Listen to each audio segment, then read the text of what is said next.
പള്ളിമുറ്റത്തിൻ്റെ ആ മനോഹാരിത, ഒരു ഗാർഡൻ ലുക്ക് കിട്ടാൻ ഏറ്റവും നല്ലത് ഇത് കൃഷി ചെയ്യാന്നുള്ളതാണ്. സാധാരണ കാബേജിന് ചെയ്യുന്നതെന്ന് വെച്ച് കഴിഞ്ഞാൽ, കാബേജ് ഇതിന് മുമ്പ് ഇത്രയും ഫോം ആകുന്നതിന് മുമ്പ് കാബേജിൻ്റെ കൂമ്പിനാണ് പുഴു കയറണേ.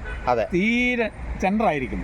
അപ്പോൾ എന്നാ വെച്ച് കഴിഞ്ഞാൽ ഞാൻ കാണുന്നതാണ്, ബാംഗ്ലൂരൊക്കെ കണ്ടിട്ടുള്ളതാണ്, നല്ല ഹൈ ഡോസിൽ മരുന്ന് സ്പ്രേ ചെയ്യും.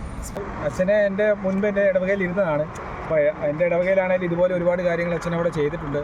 അച്ഛൻ ഇതും അത് തുടർന്നുകൊണ്ട് പോകുന്നുണ്ടെന്ന് വളരെ സന്തോഷം നൽകുന്ന ഒരു കാര്യമാണ്. നമുക്കതൊരു പ്രചോദനമാണ്. ചെണ്ടുമല്ലി കൃഷി ചെയ്തത് പള്ളിയുടെ ഒരു ഭംഗിക്ക് വേണ്ടി, ബ്യൂട്ടിക്ക് വേണ്ടിയിട്ടാണ്.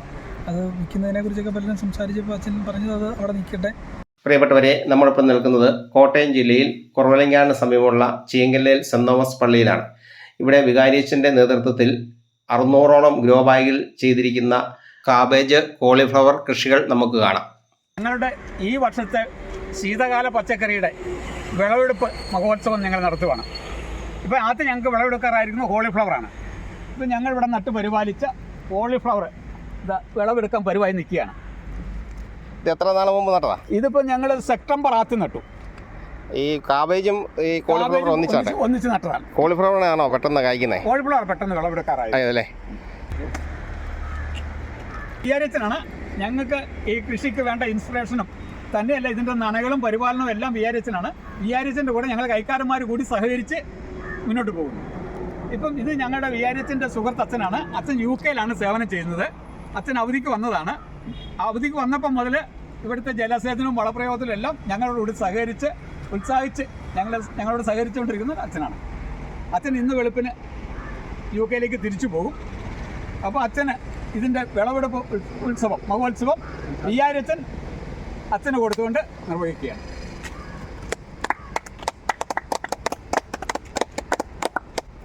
പച്ചക്കറി കൃഷിയൊക്കെ ചെയ്യുമ്പോഴേ അച്ഛനൊരു മനസ്സിന് സന്തോഷമൊക്കെ ഉണ്ടാകാറില്ലേ? കൃഷി എപ്പോഴും സന്തോഷകരമായ ഒരു അനുഭവമാണല്ലോ. കൃഷി അഗ്രികൾച്ചറാണല്ലോ ഏറ്റവും ബെസ്റ്റ് കൾച്ചർ എന്ന് പറയുന്നത്. നമ്മുടെ മലയാളികളുടെ ഒരു കൾച്ചർ തന്നെ കൃഷിയായിരുന്നു. അതെ അതെ. ഇപ്പോൾ അതൊരു മാറ്റം വന്നില്ലേ? ഇപ്പോൾ പൊതുവെ ജനങ്ങൾക്ക് ഇതിനോട് താല്പര്യമില്ല. മറ്റു പല മേഖലകളിലേക്കും നമ്മുടെ ആൾക്കാർ ജോലിക്കും മറ്റ് ബിസിനസ്സുമായിട്ട് പോകും. ഈ പല പള്ളികളിലും ഇതുപോലെയുള്ള കൃഷികളിപ്പം ആരംഭിച്ചിട്ടുണ്ട്. അപ്പോൾ ഒരു പക്ഷേ എനിക്ക് തോന്നുന്നത് അച്ഛനായിരിക്കും ആദ്യമായിട്ട് തന്നെ ഇങ്ങനെ കൃഷികൾ പ്രോത്സാഹിപ്പിച്ചുകൊണ്ട് ഇരുന്ന ആൾ. പല പള്ളിയിലും പല അച്ഛന്മാരും ചെയ്യുന്നുണ്ട്. ആ കൂട്ടത്തിൽ ഞാനും ചെയ്യുന്നു എന്ന് മാത്രമേ ഉള്ളൂ.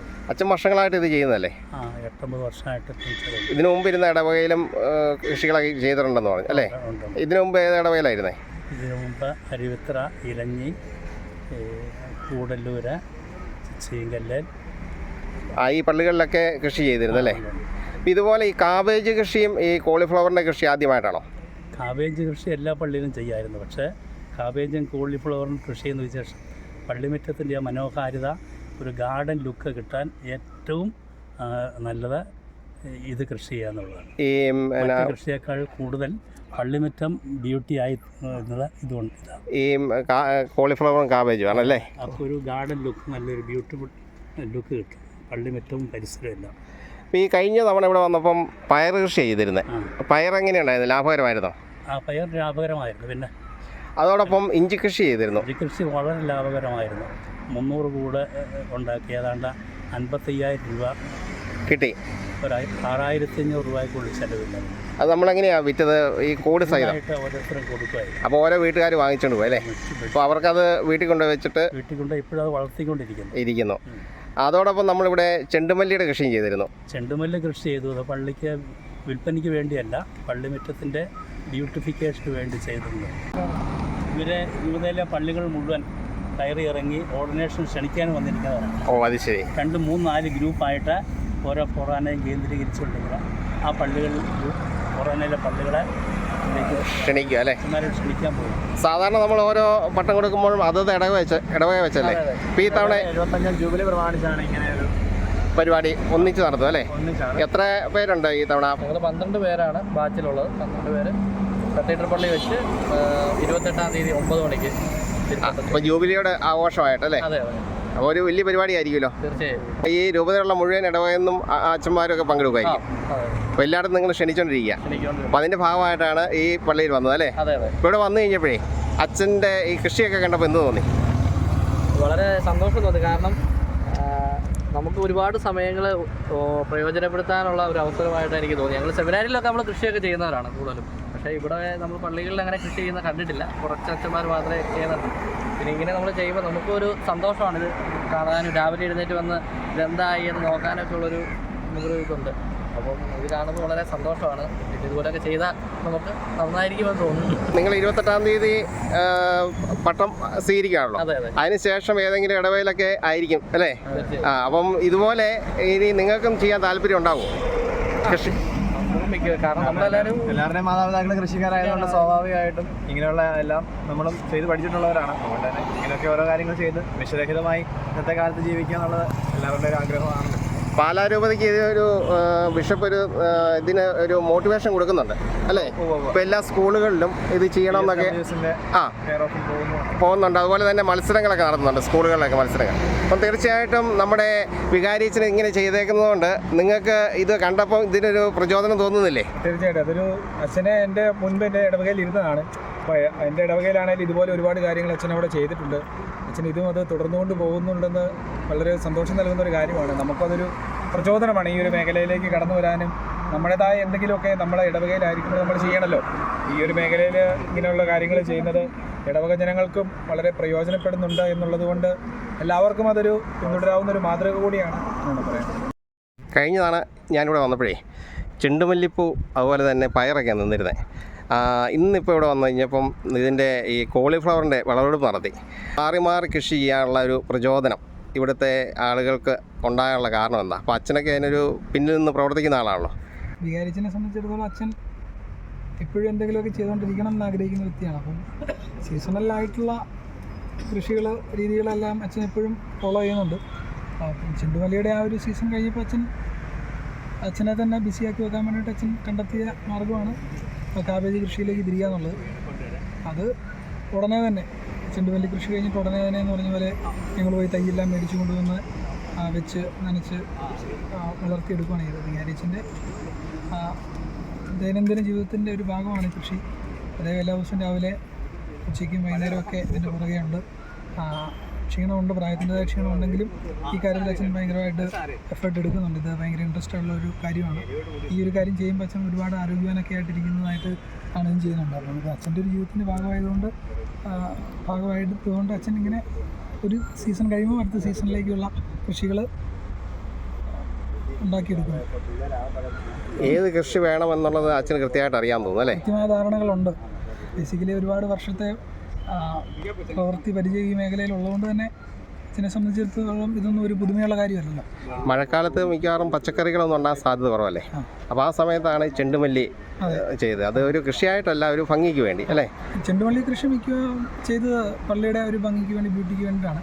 അത് വിൽക്കുന്നതിനെക്കുറിച്ചൊക്കെ പലരും സംസാരിച്ചപ്പോൾ അച്ഛൻ പറഞ്ഞത് അത് അവിടെ നിൽക്കട്ടെ, അത് കാശ് ഉണ്ടാക്കാൻ വേണ്ടി ചെയ്തതല്ല, അത് വിറ്റിട്ട് പള്ളിക്ക് കാശിൻ്റെ ആവശ്യമില്ല, അതവിടെ നിൽക്കട്ടെ, അത് പള്ളിക്കൊരു ബ്യൂട്ടിയാണ്.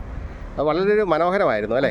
പല ആളുകളും ഇത് കണ്ടിട്ട് തന്നെ ഇവിടെ വണ്ടി നിർത്തി ഈ കാണാൻ വേണ്ടി ഇറങ്ങി വന്നു അല്ലേ? ഞാനന്ന് വീഡിയോ എടുത്തപ്പം തന്നെ അന്ന് നമ്മുടെ ജില്ലാ പഞ്ചായത്ത് മെമ്പർ ഉൾപ്പെടെയുള്ളവർ ഇത് കാണാൻ വേണ്ടി തന്നെ വന്നിരുന്നു. അപ്പോൾ ഇങ്ങനെ ഈ കൃഷിയൊക്കെ ചെയ്ത് ഇങ്ങനെ ആളുകളൊക്കെ വരുന്ന അവർ ഈ നല്ല അഭിപ്രായങ്ങളൊക്കെ പറയുമ്പം അച്ഛനെന്ത് തോന്നാറുണ്ട്? എനിക്ക് ഒരുപാട് സന്തോഷം തോന്നാറുണ്ട്. കാരണം അച്ഛൻ്റെ ഒരു എഫേർട്ടിനെ അവർ അംഗീകരിക്കുവാണല്ലോ. അവരത് അംഗീകരിക്കുമ്പോൾ അതിൽ കാണുന്നതിൽ സന്തോഷമുണ്ട്. കഴിഞ്ഞ തവണ നമ്മളിവിടെ ഇഞ്ചി കൃഷിയൊക്കെ ചെയ്തു. അപ്പം നല്ല ലാഭം കിട്ടിയെന്ന് വികാരിച്ചൻ പറഞ്ഞു, ശരിയാണോ? നല്ല ലാഭം കിട്ടി. ഞങ്ങൾക്ക് ഒരു 5000 രൂപ മുടക്കിയിട്ട് ഒരു 60,000 രൂപയോളം ഇൻകം ഞങ്ങൾക്ക് വരുമാനമുണ്ടായി. 55,000 രൂപ ലാഭമാണ്. എത്ര ബാഗ് ചെയ്തിരുന്നെന്ന്? 300 ബാഗ് ചെയ്തിരുന്നു. 11 കിലോ വിത്ത് മേടിച്ച് 300 കുഴി നട്ടിട്ട് ഞങ്ങൾക്കൊരു 60,000 രൂപയോളം കിട്ടി. കഴിഞ്ഞ വർഷം ഇവിടെ എത്ര കാബേജ് നട്ടിരുന്നു? കഴിഞ്ഞ വർഷം 400 മുകളിലുണ്ടായിരുന്നു. ഈ വർഷം കാബേജും കൂടെ കൂടി മൊത്തം ഈ വർഷം എത്രയുണ്ട്? 600 മുകളിലുണ്ട്. ഉണ്ട്. അപ്പോൾ അതിൻ്റെ വിളവെടുപ്പ്, കാബേജിൻ്റെ വിളവെടുപ്പ് എന്നതൊക്കെയാണ് ഒരു 15 ദിവസം കഴിയുമ്പോൾ തുടങ്ങും, എടുക്കാറാകുന്നുണ്ട്. ആ അവസ്ഥയിൽ ഇപ്പം നിൽക്കുന്നത്. ഇത് എന്നാ വിലയ്ക്കാണ് നമ്മൾ സാധാരണ ഇവിടെ ഇടവക്കാർക്ക് തന്നെ കൊടുക്കും? കാബേജ് വെട്ടി കാരി ബാഗിനകത്താക്കി വെക്കും, അടുത്തൊരു ബക്കറ്റും വെച്ചേക്കും. അപ്പോൾ ഏകദേശം ഒരു റേറ്റ് നമ്മൾ പറയും, ഇത്ര രൂപ ബക്കറ്റിൽ നിക്ഷേപിക്കുക, നിങ്ങൾക്ക് ആവശ്യമുള്ളിടത്തോളം ബാഗുകൾ എടുത്തോട്ട് പോകാം. അപ്പോൾ അങ്ങനെ ആൾക്കാർ ആവശ്യമുള്ള കാബേജ് എടുക്കും, പൈസ ബക്കറ്റിൽ നിക്ഷേപിക്കും. അതെന്നാ ഞായറാഴ്ച രാവിലെ പള്ളി കഴിയുമ്പോൾ അല്ലേ? ആർക്ക് വേണമെങ്കിലും വന്നാൽ വാങ്ങിക്കാവോ? ആർക്കും വേണ്ടി എടുത്തുകൊണ്ട് പോകും. ഇടവക്കാർക്കല്ലാതെ ഇടവക്കാർക്കല്ല, പുറത്തുനിന്ന് വന്നുകൊണ്ടോ ഉണ്ടാകാം.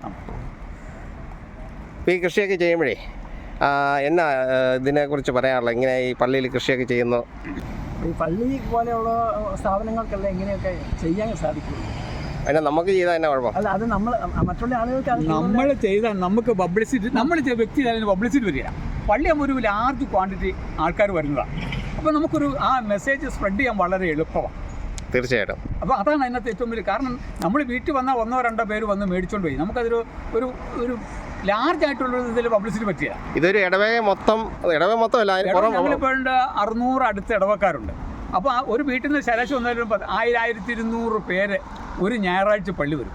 അപ്പോൾ ഇതെല്ലാവർക്കും കാണാം. ഇതൊരു നല്ലൊരു സന്ദേശം കൂടെ അല്ലേ? സന്ദേശം കൂടെ അതാണ് കാരണം. അപ്പോൾ ഏതായത് കണ്ടേച്ച് ആ സ്വാഭാവികമായിട്ട് അടുത്ത വർഷം ഒരു 10 വീട്ടുകാരെങ്കിലും ഒരു 10 ചോട് കാവേജ് നടാൻ ശ്രമിക്കും. ഇപ്പോൾ ഈ പള്ളിയിൽ ഇതുപോലെ ചെയ്തപ്പോൾ വേറെ പള്ളികളിൽ അച്ഛന്മാർ ഇത് ചെയ്യാൻ വേണ്ടി തയ്യാറായിട്ടുണ്ട് ഒത്തിരി പേര്. കാരണം ഇവിടെ വന്ന് കണ്ടേച്ച് പോയവർ ഉത്സാഹിച്ച് ചെയ്യുന്നവർ ഒത്തിരി പേരുണ്ട്. ജോസേൻ ഒരു പ്രകൃതി ജീവനക്കാരനും കൂടിയാണല്ലോ. അതെ അതെ അല്ലേ? ഞാൻ എൻ്റെ ജീവിതചര്യകൾ ഏതാണ്ട് പ്രകൃതി അധിഷ്ഠിതമായ ഒരു ചര്യകളാണ്. എൻ്റെ ഭക്ഷണക്രമങ്ങളും ഒക്കെ അതുമായിട്ട് ബേസിക്കലായിട്ട് ചെയ്യുന്നത്. അതെ അല്ലേ? അപ്പം എന്താ ശരിക്കും ഈ പ്രകൃതി ജീവനം എന്ന് പറയുന്നത് ഉദ്ദേശിക്കുന്നത്? പ്രകൃതിയെ അത് മരുന്നില്ലാതെ ആരോഗ്യം സംരക്ഷിക്കുക. മരുന്നില്ലാതെ അതായത് ഈ നമ്മുടെ അലോപ്പതിക്കലോ ആയുർവേദമോ ഇതൊന്നും തന്നെ കൂടാതെ മരുന്നില്ലാതെ നമ്മൾ ഈ ശരീരം സൂക്ഷിക്കുക. അപ്പോൾ എങ്ങനെയാണ് ഭക്ഷണക്രമമൊക്കെ? എങ്ങനെയാണ് ഭക്ഷണക്രമം എന്ന് പറഞ്ഞാൽ ഈ മത്സ്യമാംസാദികളൊന്നും അങ്ങനെ കാര്യമായിട്ട് കഴിക്കുന്നില്ല. ചായ, കാപ്പി, പാല്, ഈ 3 സാധനം ജീവിതത്തിൽ നിന്ന് ഉപേക്ഷിച്ചു. അതെ. ഈ 3 സാധനവും വളരെ ഡേഞ്ചറാണ്. അത് ശരി. അതെ. അപ്പോൾ പ്രത്യേകിച്ച് പറഞ്ഞാൽ പഞ്ചസാര, മാവ്, ഉപ്പ്, ഈ 3 സാധനം നമുക്ക് ആരോഗ്യത്തിന് വളരെ ദോഷമാണ്. അപ്പോൾ നമ്മുടെ ആളുകളെക്കുറിച്ച് ഞാൻ ഒരു ഇത് പറയാം. ഡയാലിസിസ് സെൻ്റർ ഉണ്ടാക്കാൻ വേണ്ടി മനുഷ്യൻ പരിശ്രമിക്കാതെ ഈ പഞ്ചസാരയും ഉപ്പും മാവും ഉപേക്ഷിക്കാമെങ്കിൽ ഡയാലിസിസ് സെൻ്റർ ഒന്നും നമുക്ക് വേണ്ടി വരികയില്ല. ഏറ്റവും വലിയൊരു സന്ദേശമാണത്. എത്ര വർഷമായി ജോസേണ്? 3.5 വർഷമായി തുടങ്ങിയിട്ട് ഈ രീതി തുടങ്ങിയിട്ട്. അതിന് ശേഷം നമുക്ക് എനിക്ക് ഒരു മരുന്നും കഴിക്കേണ്ടി വന്നിട്ടില്ല. ഒരു അസുഖവും അങ്ങനെ പ്രത്യേകിച്ച് വരുന്നില്ല. എന്നാൽ ഞാൻ 100% ഇത് കീപ്പ് ചെയ്യുന്നുണ്ടോ എന്ന് ചോദിച്ചാൽ ചിലപ്പോൾ ഒറ്റപ്പെട്ട അല്ലാത്ത ഭക്ഷണമൊക്കെ കഴിച്ചെന്നിരിക്കും.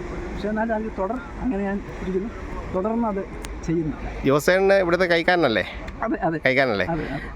ജോസേണിൻ്റെ ഒരു നിർദ്ദേശം കൂടെ ഉണ്ടോ ഇവിടെ ജൈവ കൃഷി ചെയ്യണം എന്നുള്ളതിനെ കുറിച്ച്? ഞാൻ ഇതിനോട് കൂടെ കൂടുന്നുണ്ടല്ലോ ഇതിൻ്റെ എല്ലാം. അച്ഛൻ്റെ കൂടെ നമ്മൾ എല്ലാ കാര്യങ്ങളും ചെയ്യാൻ കൂടും. പ്രധാനമായിട്ടേ എന്തെല്ലാം വളങ്ങളാണ് കൊടുക്കുന്നത്? ഇതിന് ആദ്യം ചെയ്തുകൊണ്ടിരുന്ന നട്ട് കഴിഞ്ഞപ്പോൾ ഞങ്ങൾ ചാണകവും മണ്ണും കൂടെ മിക്സ് ചെയ്ത് കൂട് നിറച്ചു. ചാണകം മാത്രമേ? ചാണകപ്പൊടിയും മണ്ണും കൂടെ മിക്സ് ചെയ്ത് കൂട് നിറച്ചു. അതിനുശേഷം തൈ വാങ്ങിച്ച് നട്ട് സംഗതി പയ്യെ പുതിയ ഇലകൾ വരാൻ തുടങ്ങിയപ്പോൾ ചാണകവളം ലൈറ്റായിട്ട് ചാണകം ഇട്ട് പുളിപ്പിച്ച് ചാണകവളം തന്നെ കോരി.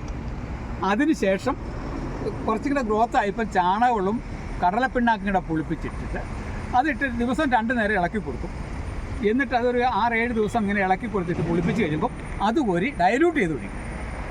അതിനുശേഷം പിന്നെ ഇച്ചിരി ഒരു ബൂസ്റ്റിങ് വരാൻ വേണ്ടി ഒരു 200 ലിറ്ററിൻ്റെ ബാരലിനകത്ത് 1 കിലോ യൂറിയ ഇടും ഇതിൻ്റെ കൂടെ. എന്നിട്ട് അതിൻ്റെ പുളിപ്പിച്ചു. അപ്പോൾ പെട്ടെന്നൊരു സപ്പോർട്ടാവും. അങ്ങനെ അത് വേറെ രാസവളം പ്രത്യേകിച്ച് ഒന്നും ചെയ്യാറില്ല. ഇത് മാത്രമേ ചെയ്യുള്ളൂ. പിന്നെ ചാണകവെള്ളം പിണ്ണാക്കുമാണ് മെയിനായിട്ട് ചേർത്ത്, വേറെ ഒന്നും ചെയ്തത്. ഈ കോളിഫ്ലവർ ഇത് എത്ര നാൾ വേണം ഇതിൻ്റെ വിളവെടുപ്പ് വരണമെങ്കിൽ? ഇതൊരു മാക്സിമം 3 മാസം. 3 മാസം ആകുമ്പോഴത്തേക്കും നമുക്ക് വെട്ടിമാറാം. കോളിഫ്ലവർ അതിന് മുമ്പ് തന്നെയാവും. ഒരു 2.5-3 മാസത്തിനകം കോളിഫ്ലവർ ആവും.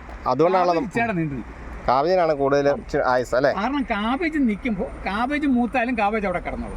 കോളിഫ്ലവർ ആ ഒരു സമയം കഴിഞ്ഞാൽ പിന്നെ ആ ഫ്ലവർ കേടാകും അല്ലേ? അപ്പോൾ അതുകൊണ്ട് ആ സമയത്ത് തന്നെ കോളിഫ്ലവർ വെട്ടിമാറും, കാബേജ് നിൽക്കും. കാബേജ് നിൽക്കുന്നതനുസരിച്ച് വലിപ്പം വെക്കില്ല. പിന്നെ കുറേ കൂടെ തിക്കായിക്കൊണ്ട് കാരണം അകത്ത് അതിൻ്റെ ഗ്രോത്ത് നിൽക്കും. പിന്നെ എന്നാ വെച്ച് കഴിഞ്ഞാൽ ഇത് ഒത്തിരി കഴിഞ്ഞാൽ നമ്മുടെ ഇവിടുത്തെ കാലാവസ്ഥ കാബേജ് പൊട്ടും, വിണ്ട് കീറിപ്പോവും. അങ്ങനെ ഒരു പ്രശ്നമാണ്. നമ്മുടെ കാലാവസ്ഥയുടെ ആ ചേഞ്ച് അനുസരിച്ച് കാബേജ് ഇത് നന്നായിട്ട് തിക്കാവുമല്ലോ. തിക്കായി കഴിയുമ്പോഴത്തേക്കും അത് പൊട്ടും. അങ്ങനെ ഒരു ഇത് കാണുന്നുണ്ട് നമ്മുടെ. അല്ലാണ്ട് വേറെ കുഴപ്പമൊന്നുമില്ല. ഈ പൊഴിശല്യം ഉണ്ടാകാറുണ്ടോ? പൊഴിശല്യം അതിപ്പം മിക്കവാറും നമ്മൾ ശ്രദ്ധിക്കുന്നുണ്ട്. പ്രത്യേകിച്ച് മരുന്നടിക്കുന്നില്ല. എവിടെയെങ്കിലും കണ്ടാൽ കാരണം ഇതിൻ്റെ ഇല എവിടെയെങ്കിലും കയറിയാൽ ആ ഇലയുടെ എവിടെയെങ്കിലും കാഷ്ടം കാണുന്നുണ്ട്. ഈ പുഴുവിൻ്റെ. അപ്പോൾ അത് നോക്കിയാൽ നമുക്കത് പിടിച്ച് കൊന്നു കളയാൻ പറ്റും. നമ്മളത് അങ്ങനെ നശിപ്പിച്ച് കളയല്ലേ? ശ്രദ്ധിക്കുന്നുണ്ട്. കാരണം മരുന്ന് അധികം കാരണം നമ്മുടെ തന്നെ ഉപയോഗത്തിനായതുകൊണ്ട് നമ്മൾ മരുന്ന് പ്രയോഗിക്കുന്നു. സാധാരണ ഈ കാബേജിൻ്റെ പ്രശ്നം കണ്ടമാനം പുഴുശല്യം ഉണ്ടാകും. സാധാരണ കാബേജിന് ചെയ്യുന്നതെന്ന് വെച്ച് കഴിഞ്ഞാൽ കാബേജ് ഇതിന് മുമ്പ് ഇത്രയും ഫോം ആകുന്നതിന് മുമ്പ് കാബേജിൻ്റെ കൂമ്പിനാണ് പുഴു കയറണേ. അതെ, തീരെ സെൻറ്ററായിരിക്കുന്നു. അപ്പോൾ എന്നാ വെച്ച് കഴിഞ്ഞാൽ ഞാൻ കാണുന്നതാണ്, ബാംഗ്ലൂരൊക്കെ കണ്ടിട്ടുള്ളതാണ്, നല്ല ഹൈ ഡോസിൽ മരുന്ന് സ്പ്രേ ചെയ്യും. മരുന്ന് സ്പ്രേ ചെയ്യും ഇതിനകത്തേക്ക്. എന്നിട്ട് 2 ദിവസം നനയ്ക്കുക. അപ്പോൾ ഈ മരുന്നോട് കൂടി ഇരുന്ന് ഇതങ്ങ് ഫോമാവും. ഇതിനകത്ത് ഈ പോയിസൺ ഇരിക്കും. നമുക്ക് കിട്ടുന്ന കാബേജ് മുഴുവൻ അങ്ങനെയാണ്. അതുകൊണ്ട് നമുക്ക് കാബേജ്, കാരണം ഇത് കണ്ടിട്ടുള്ളതുകൊണ്ടും അനുഭവം ഉള്ളതുകൊണ്ടും പുറത്തുനിന്ന് കാബേജ് നമ്മൾ ഉപയോഗിക്കാറില്ല. കാരണം ഇതങ്ങനെ ഒരു കുഴപ്പം. ഇത് നമുക്ക് പച്ച സലാഡായിട്ട് പോലും തിന്നാം. ഞാൻ പറഞ്ഞു കേട്ടിട്ടുണ്ട് ഈ കാബേജിൻ്റെ ഇടയ്ക്കിട്ട് ഇപ്പം ഈ ഇതിന് ഉള്ളിലേക്ക് ഫ്യൂറാൻ പോലുള്ള സാധനം ഇട്ട് കൊടുക്കും. കാരണം ഒരു സാധനം പിന്നെ കയറി, കാരണം എന്നിട്ട് നനയ്ക്കുകയല്ലേ ഇവർ. കാരണം മുകളിൽ നന കൊടുത്താലേ ഇത് പോകുള്ളൂ. ഇത് പോകാണ്ടിരിക്കാൻ വേണ്ടി നനയ്ക്കുകയല്ല, അടി വെള്ളം കൊടുക്കും. എന്നിട്ട് ഇത് കാബേജ് ഫോമാകാൻ തുടങ്ങിയാൽ പെട്ടെന്ന് ഉരുണ്ട് കൊടുക്കും. ഈ ഇല അങ്ങോട്ട് ഉരുണ്ട് കൂടി കഴിഞ്ഞാൽ പിന്നെ ഇതിനകത്ത് ഒരു വെള്ളം ചെല്ലിയില്ല, അതിനകത്തേക്ക് ചെല്ലിയില്ല. അപ്പോൾ വിഷം അതിനകത്തിരിക്കും. ഭയങ്കര മാരകമായ വിഷങ്ങളൊക്കെ ചേർക്കുന്നുണ്ട് ചില സ്ഥലങ്ങൾ. ഇപ്പം ചില യൂട്യൂബിനകത്തൊക്കെ നമ്മൾ കാണുന്നുണ്ടല്ലോ, പക്ഷികൾ വരെ പറമ്പിൽ കയറുന്ന, ഈ ഗാർഡനിൽ കയറുന്ന പക്ഷി വരെ ചത്തു പോണ പോലെ കാണാം. ഈ ആർക്കെങ്കിലും വിഷമില്ലാത്ത കാബേജ് വേണമെന്നുണ്ടെങ്കിൽ ഇങ്ങോട്ട് വന്നാൽ മതി അല്ലേ? ഇവിടെ വന്നാൽ കിട്ടും. ഇവിടെ വന്നാൽ കിട്ടും. കാരണം ഇതിപ്പോൾ നമ്മൾ ഇന്നവർക്കൊന്നുമില്ല, ആവശ്യക്കാർ വരുന്നവർക്കൊക്കെ കൊടുക്കും.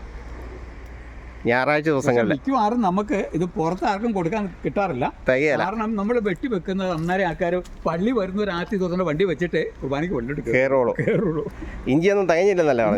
തേഞ്ഞില്ല. ഇഞ്ചി ഭയങ്കര ഡിമാൻഡായിരുന്നു. ഞാൻ പറഞ്ഞില്ലേ, ഒരു കഷ്ണം ഇഞ്ചി വെച്ച് 11 കിലോ വിത്ത് മേടിച്ച് 600 ഗ്രോ ബാഗിനകത്ത് നട്ടിട്ട് 60,000 രൂപയുടെ മുകളിൽ ഞങ്ങൾക്ക് മാക്സിമം മുടക്കം വന്നൊരു 5,000 രൂപ. 3,000 രൂപയുടെ വിത്ത് മേടിച്ച് പിന്നെ ഒരു 12,000 രൂപ ലേബറൊന്നുമില്ല.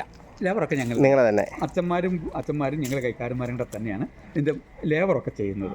അപ്പോൾ അതിന് 5 പൈസ ലേബർ ചാർജ് ഇല്ല. പക്ഷേ 60,000 രൂപയുടെ മുകളിൽ ഇഞ്ചി കൊടുത്തു. വീഡിയോ ഇഷ്ടപ്പെട്ടാൽ ലൈക്ക് അടിക്കുകയും നിങ്ങളുടെ അഭിപ്രായങ്ങൾ കമൻറ്റ് ബോക്സിൽ രേഖപ്പെടുത്തുകയും ചെയ്യുമല്ലോ.